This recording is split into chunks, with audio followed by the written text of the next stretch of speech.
E aí, clã, eu sou o Renato, seja bem-vindo a mais um vídeo aqui do meu canal sobre Berserk, dessa vez parte 33, Mais Inferno. Se você for membro do canal, você com certeza viu esse vídeo antecipadamente. Se você ainda não é membro, dá uma olhadinha aí pra ver se os benefícios valem a pena pra você e pra me dar uma ajuda também, me dar aquela moral pra continuar trazendo esse trabalho aqui, certo? Quero agradecer a todo mundo que se tornou membro e todo mundo que tá acompanhando aqui e dizer que eu monetizei o canal finalmente. Muito obrigado. E agora, sem mais delongas, bora assistir aqui esse episódio que eu tô ansioso.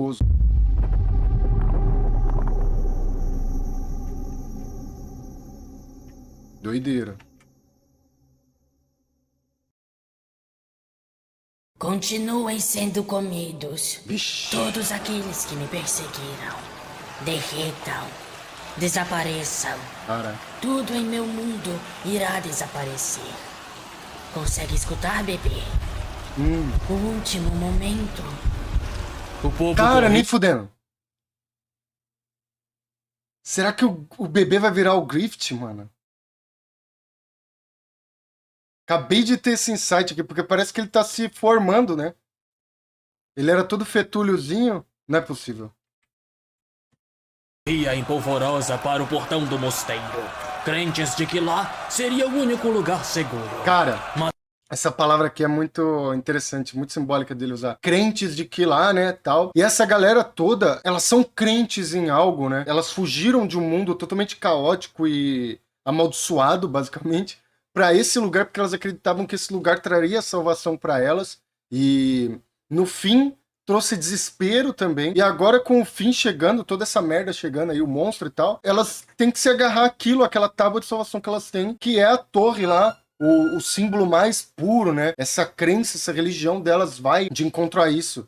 E leva elas pra lá, mesmo que não seja racional, de certa forma. E é muito doido isso, que o Miura, ele faz esse paralelo com a vida real, porque é o que acontece. Se você olhar pro nosso mundo aqui, não falando mal de nenhuma religião especificamente, mas os maus religiosos, eles usam isso, a desgraça do mundo, a dificuldade das pessoas, pra manipular elas e tornar elas isso daí, como o próprio mangá, né, o próprio Miura diz um pouco antes, né, os cordeiros cegos, né, se eu não me engano ele usa esse termo. Galera que, mano, só quer um respiro, só quer uma esperança, um alento, e às vezes é usada por essas más pessoas, e muitas vezes ainda tem gente até que dentro dessas más pessoas, como é o caso do Mosgos, acredita piamente que aquilo é a realidade, tá ligado? Que aquilo é o certo que ele tá fazendo. E é muito doido esse paralelo, porque a fantasia, ela tem isso. Ela tem esse poder. Eu falo isso porque esse canal nasceu pra falar sobre fantasia, né? Tem muito vídeo sobre Tolkien. Se vocês forem olhar aí na aba de short, tô postando uma série falando sobre o Senhor dos Anéis. Vale a pena dar uma olhada também, se você gosta de fantasia.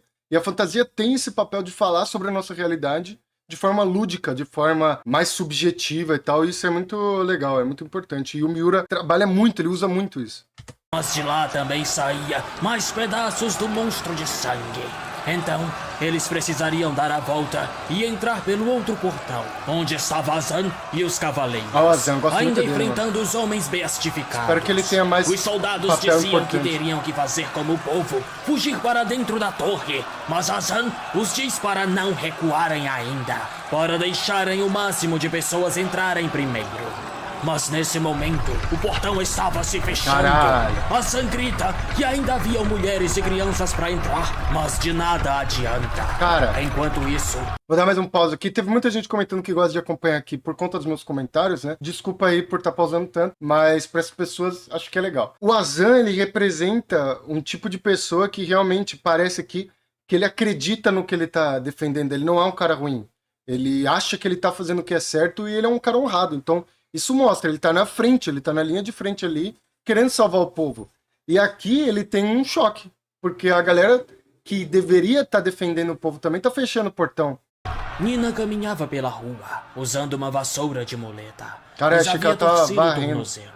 Ela acaba caindo e geme de dor. Grita por ajuda. É quando percebe uma multidão desgovernada se aproximando. Ixi. Eles estavam muito desesperados. Mano, eu tô achando que ela vai virar um percebê-la. demônio, mano. Então, ela seria pisoteada e não poderia fazer nada. Mas antes que isso acontecesse, Luca aparece e salva a garota. Ela se desculpa pelo atraso Cara, e diz que Luca é pôde ver muito tudo o que heroína. aconteceu de onde estava. Percebendo que o sangradouro estava chegando, Luca ajuda Nina a levantar e olha ao redor. Ela percebe um barril ali no canto. Ela coloca Nina lá dentro e a diz para ficar aí, pois mesmo se acontecesse um furacão, Nina ficaria segura dentro do Ah, barril. é por isso que o Chaves Nina mora no chora, barril, né? dizendo que não quer ficar sozinha, que não vai conseguir. Então Luca a golpeia com a tampa do barril. Você é uma covarde. Tem que ficar quieta. Não se preocupe e não faça nenhum barulho. Acho que mesmo alguém como você pode sobreviver dessa vez. Luca diz, soltando uma piscadela, Mó bonito antes esse de fechar personagem o também. barril.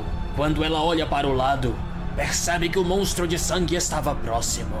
Enquanto isso, em cima do muro do mosteiro, Guts e os outros percebiam que o portão foi destruído. É quando algo chama a atenção de Sérpico. Ele aponta para o cadáver de Moscos, que ainda estava em chamas, e notava Caralho. que o sangradouro não se aproximava. Nossa. E as pessoas que estavam ao Muito redor do simbólico corpo, isso, velho. de joelhos rezando, estavam seguras. Ou seja, o sangradouro tem medo de fogo. Cara, esse aqui é muito simbólico. Mais um pause aqui rapidinho, prometo. Pra essa galera aí, por mais que seja um acaso, isso daí é a prova palpável da fé delas. Tipo, elas estão sendo salvas pelo Mosgos morto ali, tá ligado? Elas não vão racionalizar como é o olhar dos outros ali que estão olhando de cima. Pra elas é literalmente a manifestação da fé. Elas estão sendo salvas por ele. E isso pode ser ruim de um ponto de vista, pode ser bom de outro, porque, cara, você tá numa merda dessa, mano, às vezes você só precisa de um motivo pra seguir, de uma esperança mesmo. Então, muito simbólico isso aí, muito legal também. A diferença de perspectiva das coisas, dos acontecimentos, né? Estavam seguras. Ou seja, o sangradouro tem medo de fogo. Guts então joga vários pedaços de madeira no chão. Se não querem morrer, peguem. Jerome sugere que seria melhor ir pra dentro da torre. Mas Guts diz que isso é o que eles querem. Pensa rápido. Aqueles monstros têm medo do sol. E já está quase de manhã. Não vai haver luz do sol dentro da torre. E aqui teremos o suficiente. Farnese estava admirada. Mesmo em uma situação que não há esperança. Ele é muito prático, mano. Onde estão todos dominados pelo Ele já viu o desespero. inferno de perto, né? Guts segue confiante e claro. Ele apenas tem ânsia de sobreviver. Farnese se pergunta por que a voz desse homem lhe causa tão grande impacto. Nós vamos sobreviver, É paixão. ele diz. Farnese tá louca pra dar uma chicotadinha nele. E quando o sangradouro sobe o muro e se aproxima, todos apontam suas tochas. Mesmo com fogo, estava difícil de lidar com a criatura. Ela continuava avançando e crescendo. Pô, mas o outro lá, Quando uma das sozinho. cabeças cresce, aparentando uma grande cobra, Guts a acerta na boca com algumas bombas. Após a explosão, a cabeça se desmancha e cai na direção de Farnese, que apenas fechava os olhos e tentava se proteger com as mãos. Antes que fosse covarde, acertada, né? Guts esmagou o pedaço do monstro com a espada. Se não quer morrer, deveria empunhar sua espada também. É isso aí, Pedaços do sangradouro estavam vindo também do outro lado. Tomada por desespero, Farnese junta as mãos e começa a rezar, até que Guts a grita para parar. Se rezar, suas mãos vão fechar uma na outra. E o que você tem nas mãos?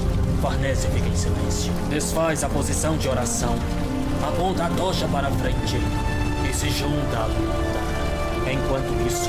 cara, Nina isso é estava muito bom também. Ela tem aquilo que ela precisa pra se defender nas mãos dela. Então, de que adianta ela simplesmente parar e ficar pedindo, tá ligado? rolando dentro daquele barril, mas estava protegida. O monstro de sangue não a derretia, mas a claustrofobia a fazia Nossa, se sentir só assim. esmagada. Ela não Mano, aguentava. fui fazer uma ressonância magnética e aí os caras te colocam naquele tubo, né? Mano, na hora que me colocaram, eu fiquei que nem ela, assim. Deram um botão lá que falaram que era botão de emergência. Se desse alguma merda, era pra apertar. A hora que a mulher me enfiou, quase que eu apertei o bagulho já, velho. Tá louco. Aguentava mais, queria sair. Ela começa a tossir sangue e dizia consigo mesma que não fazia diferença, pois morreria de qualquer forma em breve. Mas logo lembra de Luca e convence a si mesma que não é hora pra isso. Boa. Tenho que tentar. Senhorita Luca, eu vou tentar. Enquanto isso, na torre, os corpos começavam a voar. O sangradouro só crescia, até que a torre por completa começa a desabar com o crescimento do monstro. Ao ver o formato daquela coisa, Casca gritava. Guts a puxa pra perto para acalmá-la, para impedi-la de ver. A criatura formada por morte destruiu a torre da condenação e formou uma grande mão. Nossa, tá porra. Buck estava foda a edição, colapsando com a intensidade dos sentimentos ruins que estava sentindo. Tão intenso. Aqueles que estão vivos, aqueles que estão mortos, Todos os espíritos que estão aqui estão gritando por uma única coisa. Eu sinto que Vixe, Maria, todo o olha meu eles. mundo agora pensa igual. Ele deseja a mesma coisa que eu. Cala a boca, Todos bicho. clamam, me desejam. Não, o mundo que eu trago, tudo será cumprido por sua voz. Nossa. O ovo do mundo perfeito, chorando lágrimas de Olha, sangue, que horror. fecha os olhos. Pug percebe que os berros dos espíritos que formavam a grande mão de sangue faziam o berrelete que Guts carregava ressoar. Então, em suas marcas, Guts e Casca sentem uma fincada infernal Nossa. que os faz cair. Essa Aí já dor era. infernal só podia significar uma coisa: Deus. Os espíritos gritantes brilhavam com a luz que aos poucos surgia. O pequeno feto tomava forma. Ele Nossa. crescia, assim como seus cabelos, que ficavam longos. A luz do sol cegava os olhos do Nossa, ovo, acertei. que mais uma vez os fecha e abre um sorriso genuíno e cheio de paz. A grande mão então começava a desmoronar, o céu caindo sobre a terra, onde as cegas ovelhas se reúnem em torno da coluna de fogo.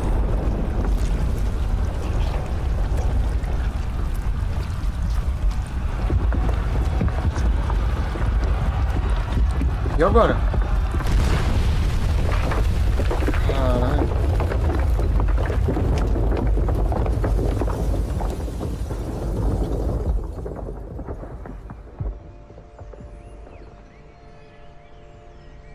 Ao fim do inferno, um belo nascer do sol.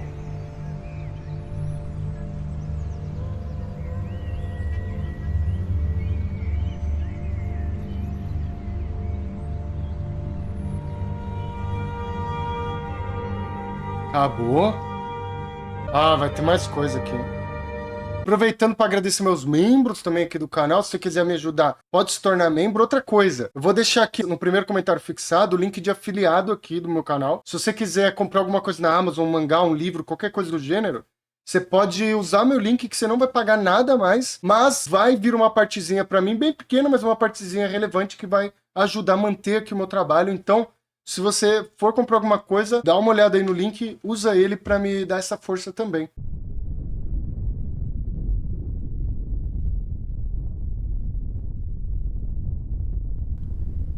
Isso é muito triste.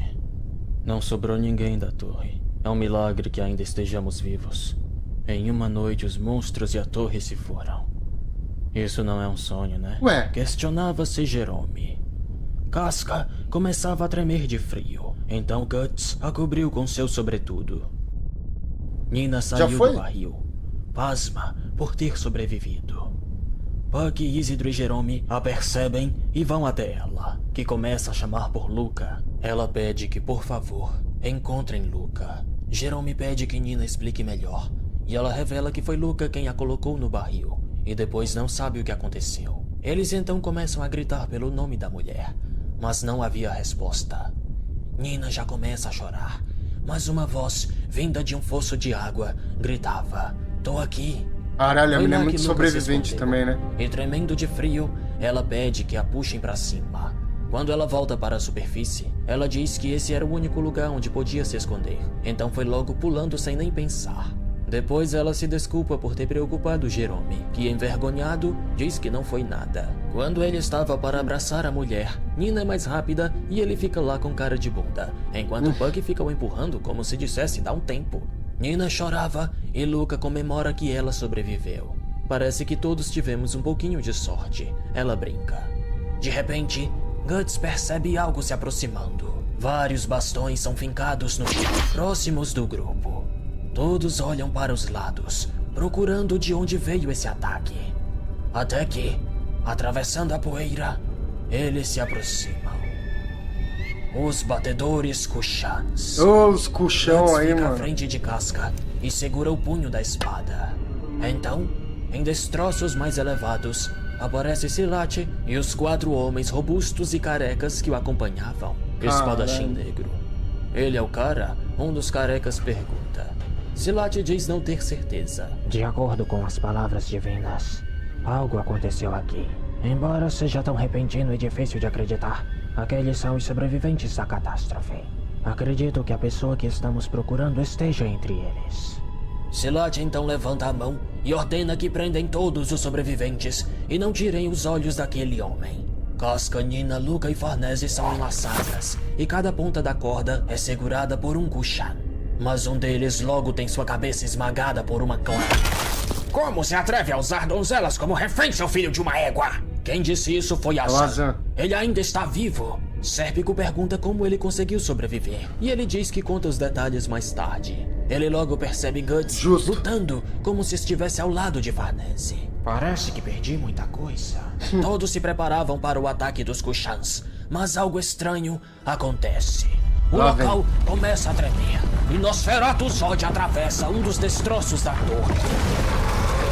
Ficam todos surpresos e assustados. Até Guts, que se pergunta o que Zod estaria fazendo ali. A fera avança contra os Kushans e algo atrás chama a atenção de Guts. Era o Cavaleiro Caveira, no topo dos destroços do muro. Ele aponta para uma direção. Ai, lá vem. E Guts olha. Só pode ser, é o Griffith.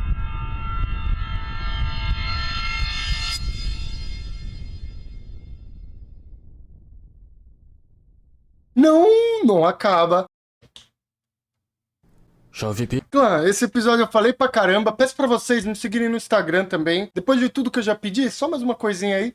Só pra não falar que eu nunca pedi nada. Me segue no Instagram lá, eu abro caixinha pra responder pergunta. Posto algumas coisas do dia a dia, falo de música. Posto coisas de treino também, porque não só de Berserk se vive a vida.